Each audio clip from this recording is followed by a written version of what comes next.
Hello, I'm Nathan Judo. I'm here with Shropshire Star reporter Mr. Joe Edwards. Joe, Saturday, 1-1 draw for Shrewsbury. I thought they were a home banker. They lost me 600 quid in my accumulator. Not happy.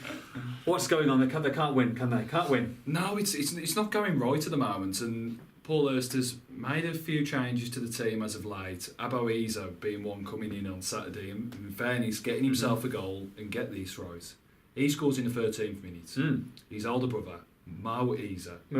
He plays for Cheltenham. Yeah. He scores in exactly the same minute. No. In their 4-3 loss to Cambridge. But Spooky. Spooky stuff. Spooky. But anyhow, Shrewsbury didn't get the result that they wanted. Yeah. And, you know, it looked like a home banker. Berry are already gone. And the evergreen Ryan Lowe, formerly... Very, very generous. Yeah, formerly of Shrewsbury. Yeah. Seems like he played for them an absolute age ago.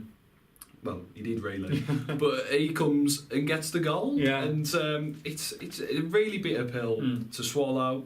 Shrewsbury need to really get back on track now, because this season, as it stands, is in real danger of just tailing off and ending with a whimper the way they're going. In terms of whether the stick or twist with the sides, he has made a couple of changes, and whether they've worked, whether they've not, I think you've just got to go with your strongest 11. You've got to go into those playoffs with a bit of momentum behind you, because we you know, history tells us, statistics tell us that side entering that playoffs, you know, with that bit of form behind them, with a bit of run of results, it always tend to be the side that does well and goes all the way. So yeah, they need to get their act together and quickly ahead of those playoffs. And so where did they go next then? Where can he start, hopefully picking up that first win since, you know, that devastating defeat at Wembley?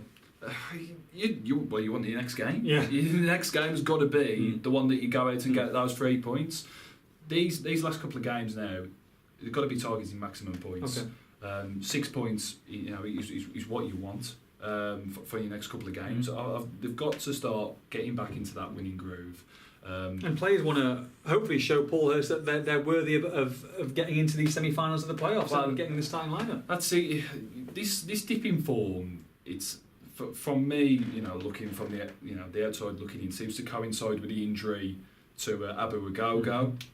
Obviously, a big player in the side, you know, engine room in that middle of the park, and they haven't got another player that covers the ground that he does. Agogo's not the most technically gifted, but he will run, and he covers such an amount of ground. And they've seemed to have lost that bite, that bit of impetus that they had in the middle of the park. And it's up to, you know, Hurst, I'm sure he'll be, you know, thinking about it, you know, long and hard, as where they can regain that edge that they've lost through, you know, Agogo being out. Whether it's, you know, putting an extra body in the middle of the park, or, you know, making the focus, you know, on the wingers and just going for a different approach, maybe going a bit more direct, playing two up front. Yeah, I think with him missing that same system that has been so successful, it needs a bit of an adaptation, needs a bit of a shake-up.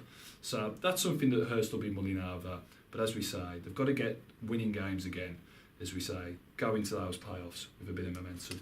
Absolutely. Fingers crossed they can get a win sooner rather than later. For all the latest Salop news, make sure you log on to shropshirestar.com.